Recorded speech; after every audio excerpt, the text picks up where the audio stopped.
ಹೆಣ್ಮಗುನೇ ಬೇಕು ಅಂತ ಅರ್ಕೆ ಕಟ್ಟಿ ಹೋಗಿದ್ವಿ. ಇವತ್ತು ದುಡ್ಡಿಲ್ಲ ಕಾಸಿಲ್ಲ ಅಂತಿದ್ದವರು ಒಮ್ಮೆ ಈ ದೇವಾಲಯಕ್ಕೆ ಭೇಟಿ ಕೊಟ್ಟ ನಂತರದಲ್ಲಿ ಬಂದಿರೋದೇ ಕಾರ್ನಲ್ಲಿ. ಈಗ ಬಂದಾಗಿಂದ ನನಗೆ ಸ್ವಲ್ಪ ವ್ಯವಹಾರದಲ್ಲಿ ಚೆನ್ನಾಗಿದೆ, ಆರೋಗ್ಯ ಚೆನ್ನಾಗಿದೆ, ಎಲ್ಲ ಥರ ಸಮಸ್ಯೆಗಳು ಅಮ್ಮ ಅವ್ರ ದಯೆಯಿಂದ ನನಗೆ ಪರಿಹಾರ ಆಗಿದೆ.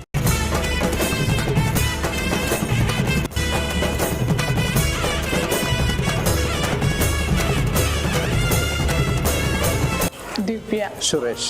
ಎಲ್ಲಿಂದ ಬಂದಿರೋದು? ಆಂಗ್ಳೂರಿಂದ ಬಂದಿದ್ದೀವಿ, ಬೆಂಗಳೂರಿಂದ. ಎಷ್ಟು ವರ್ಷದಿಂದ ಬರ್ತಾ ಇರೋದು ದೇವಸ್ಥಾನಕ್ಕೆ? ಗುರುಗಳೇ ಯಾವತ್ತೋ ಒಂದು ದಿವಸ ಇಲ್ಲೇ ಎಲ್ಲ ಹೊರಗಡೆ ಹೋಗಿದ್ವಿ, ಇಲ್ಲಿ ರೋಡಲ್ಲಿ ನೋಡ್ಕೊಂಡು ಹೋಗಿದ್ವಿ, ಬಂದು ಆಮೇಲೆ ಒಂದ್ ದಿವಸ ಅರ್ಕೆ ಮಾಡ್ಕೊಂಡು ಹೋದ್ವಿ ಗುರುಗಳೇ. ಪಾಪು ಇರ್ಲಿಲ್ಲ, ಬಂದು ಅರ್ಕೆ ಮಾಡ್ಕೊಂಡು ಹೆಣ್ಮಗುನೇ ಬೇಕು ಅಂತ ಅರ್ಕೆ ಕಟ್ಟಿ ಹೋಗಿದ್ವಿ. ಹೆಣ್ಪಾಪು ಆಯ್ತು ನಮಗೆ. 1 ತಿಂಗ್ಳಿಗೆನೆ ಪಾಪು ಹೊಟ್ಟೆಗೆ ಬೀಳ್ತು ಗುರುಗಳೇ. ಇಲ್ಲಿಗೆ ಬಂದೋದ್ಮೇಲೆ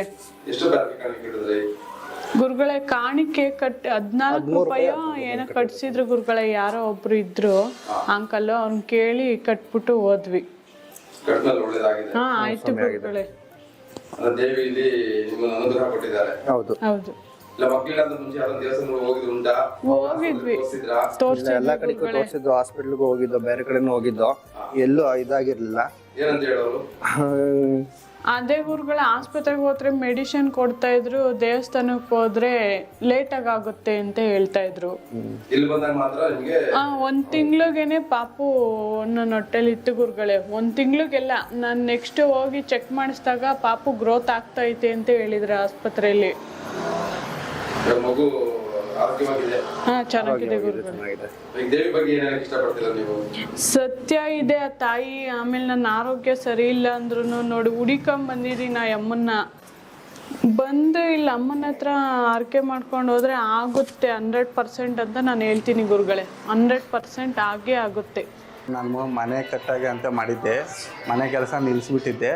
ಆವಾಗ ನಮ್ಮೂರ ಹತ್ರ ಲಕ್ಷ್ಮಮ್ಮ ಅಂತಿದ್ದಾರೆ, ಅವ್ರು ಬೇಕಾದ್ರೆ ಅವರು ಇಂಥ ದೇವಸ್ಥಾನಕ್ಕೆ ಹೋಗ್ಬಿಟ್ಟು ಬಾ, ನಿಂಗೆಲ್ಲ ಒಳ್ಳೇದಾಗ್ತಿದೆ ಅಂದರು. ಅವಾಗ ಬಂದು ನಾನು ಹೋಗಿ 1 ವಾರಕ್ಕೆ ನನಗೆಲ್ಲ ಲೋನ್ ಎಲ್ಲ ಆಯಿತು. 4 ಫ್ಲೋರ್ ಮನೆ ಕಟ್ಟಿದ್ದೀನಿ, ಎಲ್ಲ ಒಳ್ಳೇದೇ ಆಯಿತು. ಇವಾಗ ಬಂದು ನಾನು ಟೆಂಟ್ ಹೌಸ್ ಮಾಡಬೇಕಂತ ಬಂದು ಅಮ್ಮನ ಹತ್ರ ಅರ್ಕೆ ಹೊತ್ಕೊಂಡು ಹೋಗಿದ್ದೆ. ಹಾಗೆ ಗಾಡಿನ ತೊಗೊಂಡಿದ್ದೀನಿ, ಈಗ ಟೆಂಟ್ ಹೌಸ್ ಮಾಡ್ತಾಯಿದ್ದೀನಿ. ಅಮ್ಮನಿಂದ ನಮ್ಗೆ ಒಳ್ಳೇದಾಗಿದೆ. ಸರ್ ಮನೆ ಕಟ್ಟಬೇಕು ಅಂತ ಇದ್ರಿ, ಅಂದರೆ ಎಷ್ಟು ವರ್ಷದ ಕನಸು ಸರ್? ಅದು ನನಗೆ ಅಷ್ಟು ಕಟ್ತೀನಿ ಅಂತ ನನಗೆ ಗೊತ್ತಿರಲಿಲ್ಲ. ನಾನು ಕಟ್ಟಿ ಒಂದು 2 ಫ್ಲೋರ್ ಕಟ್ತೀನಿ ಅಂತ ಅಂದ್ಕೊಂಡಿದ್ದೆ. ಅಮ್ಮನ ಮೇಲೆ ಭಾರ ಆಗ್ತಾ 4 ಫ್ಲೋರ್ ಕಟ್ಟಿದ್ದೀನಿ. ಎಲ್ಲ ಅಮ್ಮನೇ ದಾರಿ ತೋರಿಸ್ಕೊಟ್ಟು ಸರ್. ಅದೇ ನಾನು ಬಂದಿಲ್ಲ ಅರ್ಕೆ ಹೊತ್ಕೊಂಡೋಗಿ 1 ತಿಂಗಳು 1.5 ತಿಂಗಳಿಗೆ ನನಗೆ ಲೋನ್ ಆಯಿತು. ಮನೆದು ಲೋನ್ ಆಗಿ ಮನೆಯೆಲ್ಲ ಕಟ್ಟಿ ಎಲ್ಲ ಇದಾಗಿ 1 ವರ್ಷದೊಳಗಡೆ ಮನೆ ಕಂಪ್ಲೀಟ್ ಮಾಡಿಬಿಟ್ಟೆ. ಕಂಪ್ಲೀಟ್ ಆದಮೇಲೆ ಬಂದು ಇಲ್ಲೇ ಬಂದು ಗೃಹಪ್ರವೇಶ ಇದು ತಗೊಂಡೋಗಿ ಅಮ್ಮನ ಕರ್ಕೊಂಡೋಗಿ ಪೂಜೆ ಮಾಡಿಸಿ ಬಂದೆ. ಈಗ ಸತ್ಯನಾರಾಯಣ ಪೂಜೆ ಇದು ಅಮ್ಮನ ಕರ್ಕೊಂಡೋಗಿ ಇದು ಟೆಂಟ್ ಹೌಸ್ಗೆ ಓಪನ್ ಮಾಡ್ಬೇಕಂತಿದ್ದೀನಿ. ಅಂದ್ರೆ ನಿಮಗೆ ತಾಯಿ ಎಲ್ಲ ಕಡೆ ನನಗೆ ಒಳ್ಳೇದಾಗಿದೆ. ಇವತ್ತು ಹೊಸ ಗಾಡಿ ತಗೊಂಡ್ಬಂದಿದ್ದೀರಾ ಸರ್? ಗಾಡಿಗೆ ಏನಾದರೂ ಬೇಡಿಕೆ ಇಟ್ಕೊಂಡಿದ್ದೀರಾ ತಾಯಿ ಹತ್ರ? ಬೇಡಿಕೆ ಇಟ್ಕೊಂಡಿದ್ದೆ. ನನಗೆ ಒಳ್ಳೆ ಗಾಡಿ ಕೊಡ್ಸಮ್ಮ ಅಂತ ಬೇಡ್ಕೊಂಡಿದ್ದೆ. ಟೆಂಟ್ ಹೌಸ್ ಒಳ್ಳೆ ದಾರಿ ಮಾಡಿಕೊಡು ಅಂತ ಬೇಡ್ಕೊಂಡಿದ್ದೆ. ಒಳ್ಳೆ ಇದು ಸರ್ ದೇವಸ್ಥಾನ ಒಳ್ಳೆ ಇಂಪ್ರೂವ್ ಆಗಿದೆ. ಅಮ್ಮನ ಕಡೆಯಿಂದ ಶಕ್ತಿ ಇದೆ. ನಾವು ಬಂದು ಎಲ್ಲ ಅಮ್ಮನಿಗೆ ಅರ್ಕೆ ಹೊತ್ಕೊಂಡ್ರೆ ಸಾಕು, ಎಲ್ಲ ಆಗುತ್ತೆ, ಒಳ್ಳೇದಾಗುತ್ತೆ. ಗುರುಗಳು ಅಷ್ಟೇ ಅದೇ ಥರ ಇದು ಮಾಡ್ತಾರೆ. ಎಕ್ಸಾಂಪಲ್ ನಂದೇ ತೊಗೊಳ್ಳಿ ಸರ್. ನಾನು ಅಷ್ಟಪ್ಪ ಮನೆ ಕಟ್ತೀನಿ ಅಂತ ನನಗೆ ಗೊತ್ತಿರಲಿಲ್ಲ. ನಮ್ಗಂದ್ರು ಹಿಂಗೆ ಹೋಗ್ಬಿಟ್ಟು ಬಾ ಅಂದರು. ಅಲ್ಲಿ ಹೋಗಿ ಬಂದು ನನಗೆ 1 ತಿಂಗಳಿಗೆ ನನಗೆ ಈ ಥರ ಆಯಿತು, ಲೋನ್ ಆಯಿತು, ಮನೆ ಕಟ್ಟಿದೆ, ಎಲ್ಲ ಆಯಿತು. ತಿರ್ಗಿ ಮೊನ್ನೆ ಒಂದು 10 ಡೇಸಲ್ಲಿ ಬಂದು ಈ ಥರ ಅರ್ಕೆ ಹೊತ್ಕೊಟ್ಟೆ. ಒಂದು ವೆಹಿಕಲ್ ಬೇಕಮ್ಮ ಅಂದ್ಬಿಟ್ಟು ಟೆಂಟ್ ಹೌಸ್ ಮಾಡಬೇಕು ಅಂತ ಅಮ್ಮನ ಮೇಲೆ ಭಾರ ಹಾಕಿ ಮಾಡಿದ್ರೆ 10 ಡೇಸಲ್ಲಿ ಗಾಡಿ ತಂದೆ ನಾನು. ಈಗ ಟೆಂಟ್ ಹೌಸ್ ಮಾಡ್ತಾಯಿದ್ದೆ.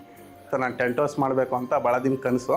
ನಾನಂದರೆ ದುಡ್ಡು ಸ್ವಲ್ಪ ತೊಂದರೆ ಆಯಿತು, ನಾನು ಹಂಗಾಗಿ ಕೈ ಬಿಟ್ಟಿದ್ದೆ. ಈಗ ಮೊನ್ನೆ ಬಂದು ಈ ಥರ ಮಾಡಬೇಕು ಟೆಂಟ್ ಹೌಸ್ ಅಂತ ಬಂದು ಎಲ್ಲ ಅರ್ಕೆ ಹೊತ್ಕೊಂಡು ಪೂಜೆ ಮಾಡಿಸ್ಕೊಂಡು ಹೋದೆ. ಗಾಡಿ ಎಲ್ಲ ಬೇಕು ಅಂತ ಆಗಿ ಬಂದು ನನಗೆ ಗಾಡಿ ಇದಾಯಿತು. ಕಬ್ಬಣನೂ ತಂದು ಹಾಕ್ಕೊಂಡಿದ್ದೀನಿ, ಕೆಲಸ ಸ್ಟಾರ್ಟ್ ಮಾಡಿದ್ದೀನಿ. ಜನವರಿ 15 ಮೇಲೆ ಓಪನ್ ಮಾಡು ಅಂತ ಹೇಳಿದರು ಅಣ್ಣ ಗುರುಗಳು. ಓಪನ್ ಮಾಡ್ತೀವಿ ಸರ್.